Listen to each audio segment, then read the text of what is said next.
순수 지성 개념들의 연역 A판 제2절 경험의 가능성을 위한 선험적 근거들에 대하여 한 개념이 그 자신 가능한 경험의 개념에 속하지도 않고 가능한 경험의 요소들로 성립되어 있지도 않으면서 완전히 선험적으로 산출되어 한 대상과 관계 맺어야 한다는 것은 전적으로 모순이고 불가능한 일이다. 왜냐하면 그때 그 개념에는 어떤 직관도 대응하지 않으므로 그 개념은 아무런 내용도 갖지 못할 것이기 때문이다. 무릇 직관들이라는 것은 그것을 통해 우리에게 대상이 주어질 수 있는 것으로 가능한 경험의 분야 내지는 전 대상을 이루는 것이다. 이 경험과 관계 맺지 않는 선험적 개념이 있다면 그것은 단지 개념을 위한 논리적 형식일 터이고 그것을 통해 무엇인가가 생각되는 개념 자체는 아닐 터이다. 그러므로 선험적인 순수한 개념들이 있다면 이 개념들은 물론 어떠한 경험적인 것도 함유할 수 없지만 그럼에도 그것들은 오로지 그 위에 그것들의 객관적 실제성이 근거하는 가능한 경험을 위한 선험적인 순전한 조건들이어야 한다. 그래서 순수 지성 개념이 어떻게 가능한가를 알고자 하는 사람은 경험의 가능성이 그것에 달려있는 선험적인 조건들이 무엇인가, 다시 말해 현상의 모든 경험적인 것을 도외시해도 경험의 기초에 놓여있는 선험적인 조건들이 무엇인가를 탐구해야만 한다. 경험의 이 형식적이고 객관적인 조건을 보편적으로 그리고 충분하게 표현하는 개념을 순수 지성 개념이라고 일컫는다. 내가 일단 순수한 지성 개념을 갖는 한에서 나는 아마도 불가능한, 고쳐 말하면 어쩌면 그 자체로는 가능하겠지만 경험에 주어질 수 없는 대상들을 생각해낼 수도 있다. 저 개념들을 결합하는 데 있어서 가능한 경험의 조건에 필수적으로 속하는 것을 제거해버린다거나 가령 신의 개념에서처럼 순수 지성 개념들이 경험이 파악할 수 있는 것 너머에까지 확장 사용될 때 그런 일이 벌어진다. 그러나 모든 선험적인 인식들을 위한 요소들은 자의적이고 불합리한 허구들의 요소들까지도 경험에서 얻을 수 있는 것이 아니지만 그렇지 않다면 그것은 선험적인 인식이 아닐 터이다. 그러나 그것들은 항상 가능한 경험에 그리고 이 경험의 대상에 선험적인 순수한 조건들을 함유함이 틀림없다. 왜냐하면 그렇지 않다면 이것들에 의해서는 아무런 것도 생각되지 않을 뿐만 아니라 이것들 자체도 주어지는 것 없이는 결코 사고 속에서 생길 수가 없기 때문이다. 경험마다 순수 사고를 선험적으로 함유하는 이 개념들을 우리는 범주들에서 발견한다. 이제 이 범주들에 의해서만 하나의 대상이 사고될 수 있음을 우리가 증명할 수 있으면 그것은 이미 범주들의 충분한 연역이고 범주들의 객관적 타당성의 정당화이다.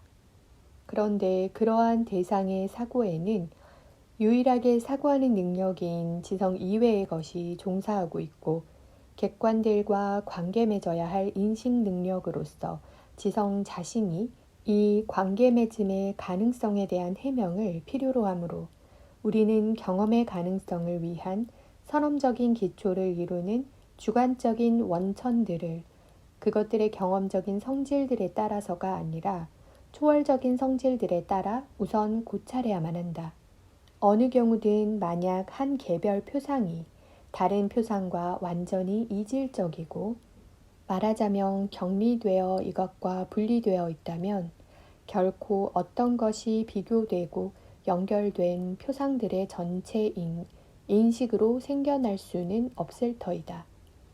그러므로 만약 내가 감각 기능은 직관에서 잡다를 함유하는 것이기 때문에 감각 기능에 일람작용을 부여하면 이것에는 항상 종합작용이 대응하고 수용성은 오로지 자발성과 결합해서만 인식을 가능하게 할 수 있는 것이다.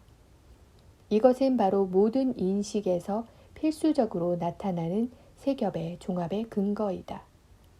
곧 직관에서 마음의 변향인 표상들을 포착하는 종합, 그것들을 상상해서 재생하는 종합, 그리고 그것들을 개념에서 인지하는 종합의 근거이다. 이것들이 이제 주관의 새 인식 원천을 이끌고 이 인식 원천 자신이 지성을 가능하게 하고 이것에 의해 지성의 경험적 산물인 모든 경험을 가능하게 한다. 예비적 주의. 범주들의 연역에는 상당한 어려움이 따른다. 그것은 우리의 인식 일반을 가능하게 하는 최초의 근거들에까지 깊이 파고들 것을 요구하는 만큼 나는 완벽한 이론의 방만함을 피하기 위하여 그럼에도 이토록 필요한 연구에서 하나라도 소홀히 하지 않기 위해서는 아래의 네 항목을 통해 독자들에게 강술하기보다는 스스로 준비하게 하고 이어지는 제3절에서 지성의 이 요소들에 대한 해설을 비로소 체계적으로 제시하는 것이 적절하다고 보았다. 이런 까닭에 독자들은 거기에 이를 때까지 전인미답의 길에 들어서면 처음에는 잊기 마련인 불명료성에 눈길을 돌리지 말기를 바라며 예정된 절에서 완전히 명료하게 해명될 것임을 기대하는 바이다. 1. 직관에서 포착의 종합에 대하여 우리의 표상들은 갖가지 방식으로 생겨날 수 있다. 그것들은 외적 사물의 영향 때문에 생길 수도 있고 내적인 원인에 의해 일어나기도 하며 선험적으로 또는 경험적인 현상으로 발생하기도 한다. 그럼에도 그것들은 모두 마음의 변향으로서 내감에 속하는 것이며 그런 것인 한에서 우리의 모든 인식들은 결국 그 안에서 정리되고 연결되고 서로 관계를 맺게 되어 있는 내감의 형식적 조건, 곧 시간에 종속한다. 이것이 바로 다음의 연구에서 시종일관 그 기초에 두어야 할 주의점이다. 모든 직관은 만약 마음이 인상들의 잇따름에 따라 시간을 서로 구별하지 않는다면 그러한 것으로 표상되지 못했을 잡다를 자기 안에 함유한다. 왜냐하면 한순간에 함유된 것으로서 각 표상은 다름 아닌 절대적인 하나일 수 있기 때문이다. 그렇기에 이 잡다에서 직관의 통일이 이루어지기 위해서는 우선 그 잡다를 일별하고 다음에 그것을 통괄함이 필요하다. 이 작용을 나는 포착의 종합이라고 부른다. 왜냐하면 그것은 곧바로 직관을 지향하고 있으니 말이다. 직관이란 잡다를 내놓는 것이긴 하지만 이 잡다는 잡다로서 한 표상 안에 함유되어 있는 것으로 직관은 그 한 표상에서 나타나는 종합이 없이는 결코 어떤 잡다도 생기게 할 수 없는 것이다. 그런데 이 포착의 종합은 또한 선험적으로도 다시 말해 경험적이 아닌 표상들에 관해서도 시행되어야만 한다. 왜냐하면 이 종합이 없다면 우리는 선험적인 공간 표상도 시간 표상도 가질 수 없을 터이니 말이다. 이 표상들은 오로지 감성이 근원적인 수용에서 내놓는 잡다의 종합을 통해서만 산출되는 것이다. 이렇게 해서 우리는 하나의 순수한 포착의 종합을 갖는다. 2. 상상에서 재생의 종합에 대하여 자주 잇따르고 수반하는 표상들을 마침내 함께 연합하고 그렇게 해서 연결시키는 단적인 경험, 법칙이 있으며 이 연결에 따라서 대상의 현전 없이도 이 표상들 가운데 하나가 일정한 규칙에 따라 마음을 다른 하나로 이행시킨다. 그러나 이 재생의 법칙은 현상들 자체가 실제로 그러한 규칙에 종속해 있다는 것과 표상들의 잡다 안에서 일정한 규칙들에 따르는 수반 내지 잇따름이 일어난다는 것을 전제하고 있다. 왜냐하면 그렇지 않다면 우리의 경험적 상상력은 결코 자기 능력에 맞는 어떤 일도 할 수가 없어서 그것은 하나의 죽은 우리 자신에게도 알려지지 않은 능력으로서 마음의 내부에 숨겨져 있을 터이니 말이다. 만약에 진사가 때로는 붉고 때로는 검고 때로는 가볍고 때로는 무겁다면 인간이 때로는 이런 동물의 형상으로 때로는 저런 동물의 형상으로 변한다면 낮이 긴 날에 대지가 때로는 과실들로 때로는 빙설로 뒤덮인다면 나의 경험적 상상력은 결코 붉은색의 표상에서 무거운 진사를 생각해낼 기회를 가질 수가 없을 것이다. 또는 현상들 스스로가 이미 따르고 있는 일정한 규칙이 지배하지 않고 어떤 말이 때로는 이 사물에 때로는 저 사물에 붙여진다거나 동일한 사물이 때로는 이렇게 때로는 저렇게 불려진다면 재생의 경험적 종합은 일어날 수 없을 터이다. 그러므로 현상들의 필연적인 종합적 통일의 선언적 근거가 됨으로써 현상들의 이런 재생까지도 가능하게 하는 무엇이 있음에 틀림없다. 그런데 우리가 현상들이 사물들 그 자체가 아니고 결국은 내감의 규정에 귀착하는 우리 표상들의 한낱 놀이라는 사실을 성찰한다면 이내 이 무엇에 이른다. 이제 우리가 우리의 선언적이고 진정으로 순수한 직관들조차 그것들이 재생의 일관된 종합을 가능하게 하는 잡다의 결합을 함유하지 않고서는 아무런 인식도 만들어내지 못한다는 것을 밝혀낼 수 있다면 상상력의 이 종합 또한 모든 경험에 앞서 선언적인 원리들 위에서 정초된다.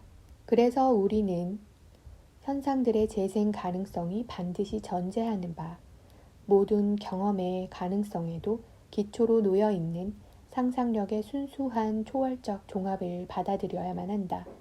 내가 한 직선을 생각 속에서 긋거나 또는 한 정오로부터 다른 날의 정오까지의 시간을 생각하거나 단지 어떤 수를 표상하려 할 때나 나는 먼저 반드시 이 잡다한 표상들을 순차적으로 하나하나 생각 속에서 파악하지 않으면 안 된다는 것이 분명하다. 그런데 내가 만약 선행한 것들, 그러니까 직선의 처음 부분들, 시간의 선행한 부분들, 또는 잇따라 표상된 단위들을 그때그때 생각 속에서 잃어버리고 내가 후속하는 것들로 나아가면서 선행한 것들을 재생하지 못한다면 결코 하나의 전체 표상은 그리고 앞서 언급한 생각들 중 어느 것도 심지어는 공간, 시간과 같은 진정으로 순수한 최초의 근본 표상도 생길 수 없을 것이다. 그러므로 포착의 종합은 재생의 종합과 불가분 결합되어 있다. 그리고 저 종합은 모든 인식, 경험적인 인식뿐만 아니라 선험적인 순수한 인식, 일반의 가능성의 초월적 근거를 이루므로 상상력의 재생의 종합은 마음의 초월적 작용 가운데 하나이고 이런 관점에서 우리는 이 능력을 또한 상상의 초월적 능력이라고 부르려 한다. 3. 개념에서 인지의 종합에 대하여 우리가 지금 생각하고 있는 것이 한순간 전에 우리가 생각했던 바로 그것과 동일하다는 의식이 없다면 일련의 표상들에서 재생은 허사일 것이다. 왜냐하면 이럴 경우 현재의 상태에 그것에 의해 표상들이 순차적으로 산출된다고 할 그 작용에 전혀 속하지 않는 새로운 표상이 있겠기에 말이다. 이렇게 되면 표상들의 잡다는 어느 때거나 하나의 전체를 형성하지는 못할 터이다. 왜냐하면 잡다는 오로지 의식이 그것에게 부여할 수 있는 통일성을 결여하고 있기 때문이다. 만약 내가 수를 셀 때 현재 내 머리에 떠오르는 단위들을 순차로 더해가는 것을 잊어버린다면 하나에다 하나를 이렇게 순차적으로 덧붙임에 의한 분량의 산출을 인식하지 못할 것이고 따라서 또한 수 자체를 인식하지 못할 것이다. 수의 개념은 오직 이 종합의 통일 의식에서만 성립하기 때문이다. 개념이라는 말 자체가 이미 우리를 이 주의점으로 이끈다고 볼 수도 있겠다. 왜냐하면 이 한 의식이야말로 잡다를 곧 잇따라 직관되어 순차로 재생된 것을 하나의 표상으로 통일하는 바로 그것이기 때문이다. 이 의식은 흔히 아주 희미한 것일 수 있어서 우리는 그것을 작용 그 자체에서가 아니라 단지 그 결과에서만, 그러니까 직접적으로는 표상의 산출과만 연결시킨다. 그러나 이런 차이에도 불구하고 하나의 의식은 비록 두드러진 명료성은 결여돼 있다 하더라도 언제나 있어야만 한다. 하나의 의식 없이는 개념들도 그리고 그와 함께 대상들에 대한 인식도 전혀 불가능한 것이다. 이제 여기에서 사람들이 현상들의 한 대상이라는 표현으로서 무엇을 의미하는가를 분명히 하는 것이 필요하다. 우리가 앞에서 말한 대로 현상들 그 자체는 다름 아니라 그 자체로서는 똑같은 방식의 표상 능력 바깥에 대상들로 보아서는 안 되는 감각적 표상들이다. 그렇다면 사람들이 인식에 대응하는, 그러니까 인식된 것과는 구별되는 대상을 얘기할 때는 그것은 무엇을 의미하는가? 이 대상이 오로지 어떤 것은 X라고 생각될 수밖에 없음은 쉽게 통찰된다. 왜냐하면 우리는 우리 인식 바깥에 이 인식에 대응하는 것으로 마주 세울 수 있는 어떤 것도 가지지 않으니 말이다. 그런데 우리는 모든 인식이 그것의 대상과 관계 맺는다는 생각이 반드시 무엇인가를 연상시킴을 발견한다. 즉, 이 대상은 우리 인식이 아무렇게나 되는 대로 규정되지 않고 선언적으로 일정한 방식으로 규정되게끔 하는 어떤 것으로 보인다. 왜냐하면 인식은 한 대상과 관계 맺는 것이라 하니 그것은 이 대상과의 관계 맺음에서 반드시 서로 합치해야만 하는 것이고, 다시 말해 하나의 대상이라는 개념을 형성하는 그런 통일성을 가져야 하는 것이기 때문이다. 그러나 우리는 오로지 우리 표상들의 잡다만을 다룰 수밖에 없고, 이 표상들에 대응하는 저 X라는 것은 우리의 모든 표상들과는 구별되는 어떤 것일 터여서 우리에게는 아무것도 아닐 것이므로 저 대상이 필연적으로 이루는 통일성은 다름 아니라 표상들의 잡다의 종합에서의 의식의 형식적 통일성일 수 있다는 것이 명백하다. 그래서 우리는 우리가 직관의 잡다에서 종합적 통일을 성취했을 때 우리는 대상을 인식한다고 말한다. 그런데 만약 직관이 잡다의 재생을 선언적으로 필연적으로 가능하게 하는, 그러니까 이 잡다를 통일시키는 하나의 개념을 가능하게 하는 저 종합의 기능에 의해 일정한 규칙에 따라 산출될 수 없다면 이 종합적 통일은 불가능하다. 그래서 우리는 세 개의 직선이 규칙에 따라 결합함을 의식함으로써 하나의 삼각형을 대상으로 생각한다. 이때 규칙이란 이에 따라 그러한 직관이 항상 정시될 수 있는 그런 것이다. 이 규칙의 통일이 바로 모든 잡다를 규정하며 잡다를 통각의 통일을 가능하게 하는 조건들에 제한시킨다. 이 통일의 개념이 내가 삼각형이라는 개념에서 생각되는 수로들을 통해 생각하는 대상은 X의 표상이다. 모든 인식은 하나의 개념을 필요로 하는데 이 개념은 불완전하거나 애매할 수가 있다. 그러나 이 개념은 형식상 항상 보편적인 어떤 것이고 규칙으로 쓰이는 것이다.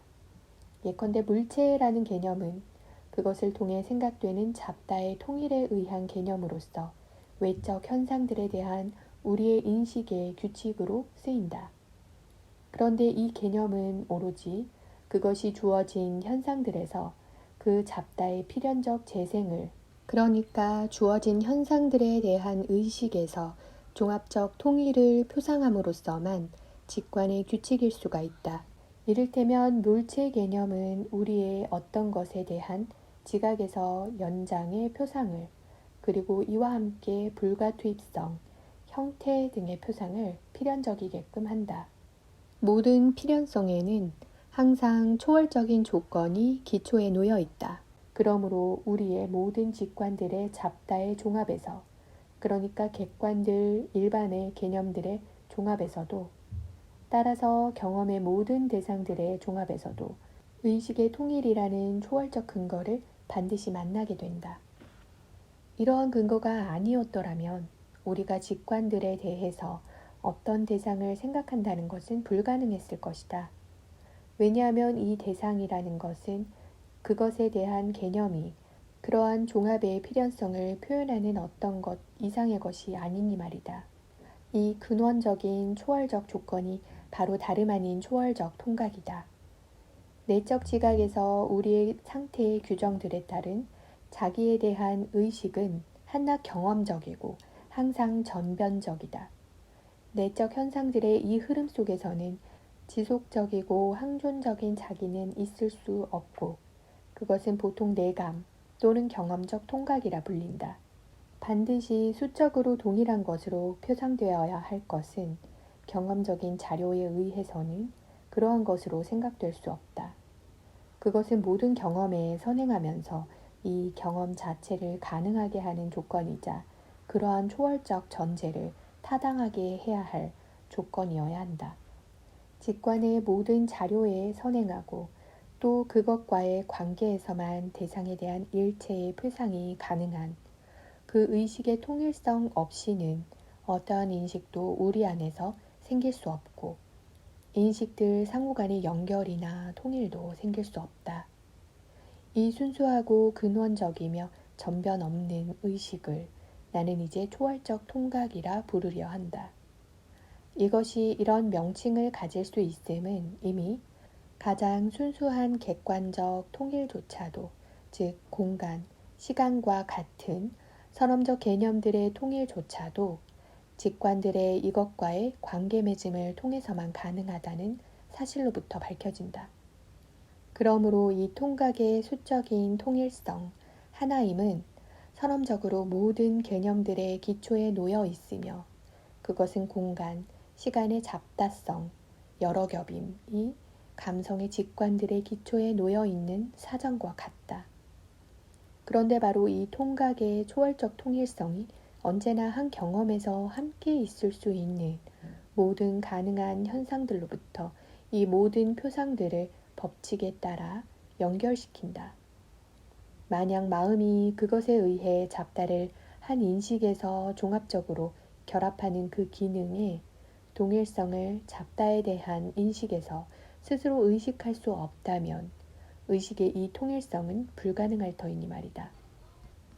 그러므로 자기 자신의 동일성에 대한 근원적이고 필연적인 의식은 동시에 개념들에 따른 모든 현상들의 종합의 필연적인 통일에 대한 의식이며, 이때의 개념들이란 곧 현상들을 필연적으로 재생 가능한 것으로 만들면서 또한 그렇게 함으로써 그 직관에게 한 대상을 규정하는, 그러니까 거기에서 현상들이 필연적으로 결합하는 그런 어떤 것의 개념을 규정하는 규칙들이다. 만약 마음이 경험적인 것인 포착의 모든 종합을 하나의 초월적 통일성에 복속시키고 그것의 연결을 선험적 규칙에 따라 비로소 가능하게 하는 자신의 활동의 동일성을 시야에 가지고 있지 않다면, 마음은 자기 표상들의 잡다에서 자기 자신의 동일성을 그것도 선험적으로 생각할 수는 없을 터이니 말이다. 이제야말로 우리는 대상 일반에 대한 우리의 개념을 더욱더 올바르게 규정할 수 있게 되었다. 모든 표상들은 표상들이므로 그것들의 대상을 가지며 그 자신들이 다시금 다른 표상들의 대상일 수가 있다. 현상들은 우리에게 직접적으로 주어질 수 있는 유일한 대상들이고, 여기에서 직접적으로 대상과 관계 맺는 것은 직관이라 일컫는다. 그런데 이제 이 현상들은 사물들 그 자체가 아니고 그 자신 한낱 표상들, 그러므로 다시금 대상을 갖는다. 그리고 이 대상은 우리에게 더 이상 직관될 수 없는 것이고, 따라서 비경험적인, 그러니까 초월적인 대상은 X라고 이름 붙일 수 있는 것이다. 이 초월적 대상, 그것은 실제로 우리의 어떤 인식에서나 항상 한 가지로 X이거니와, 이라는 순수한 개념은 우리의 모든 경험적 개념들에서 도대체가 하나의 대상과의 관계 맺음, 즉 객관적 실제성을 제공할 수 있는 것이다. 그런데 이 개념은 전혀 아무런 규정된 직관도 포함할 수가 없고, 그러므로 의식의 잡다에서 이 잡다가 한 대상과 관련이 있는 한 마주칠 수밖에 없는 바로 그 통일성에 관련하는 것일 것이다. 그러나 이 관계 맺음은 다름 아니라 의식의 필연적인 통일, 그러니까 잡다를 한 표상에서 결합하는 마음의 공통 기능을 통해 잡다를 종합하는 의식의 통일이다.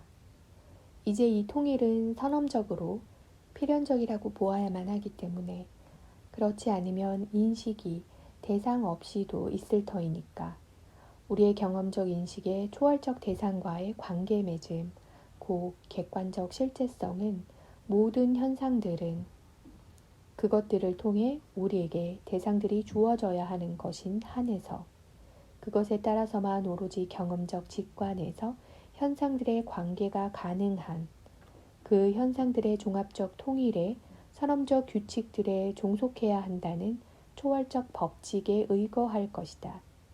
다시 말해 경험적 인식의 초월적 대상과의 관계 맺음은 현상들이 순전한 직관에서 공간, 시간이라는 형식적 조건에 뿐만 아니라 경험에서 통각의 필연적 통일의 조건들에 종속해야만 한다는, 그러니까 어떤 인식이라도 통각의 이 필연적 통일을 통해서만 비로소 가능하다는 초월적 법칙에 의거할 것이다.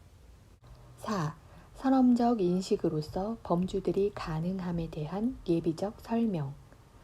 거기에 모든 지각들이 일관되고 합법칙적으로 연결된 것으로 표상되는 오직 하나의 경험만이 있다.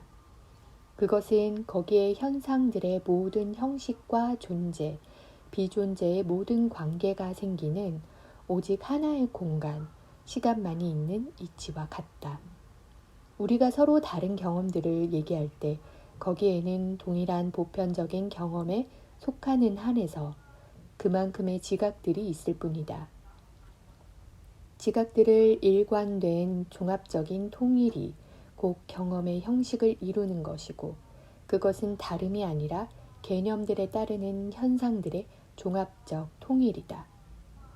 경험 개념들에 따른 종합의 통일은 전적으로 우연적일 터인데, 만약 경험 개념들이 통일의 초월적 근거에 기초하지 않는다면 현상들은 뒤죽박죽 우리의 마음을 채우고 그로부터 아무런 경험도 형성되지 못할 수도 있을 것이다. 그러나 그렇게 되면 인식의 대상과의 관계 맺음도 모두 사라져버릴 것이다. 왜냐하면 거기에는 보편적이고 필연적인 법칙들에 따른 연결이 없고, 그러니까 그것은 사고 없는 직관이기는 하겠으나 결코 인식은 아니겠고, 그러므로 우리에 대해서는 전혀 아무것도 아닌 것이나 마찬가지일 터이기 때문이다.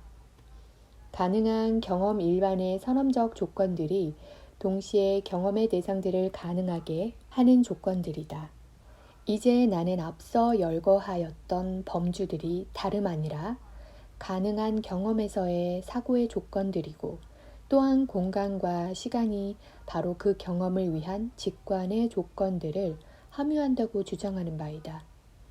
그러니까 저것들은 역시 대상들 일반을 현상들로 사고하는 기초 개념들이고, 그러므로 선험적으로 객관적 타당성을 갖는다. 바로 이 점이 우리가 원래 알고 싶어 했던 것이다.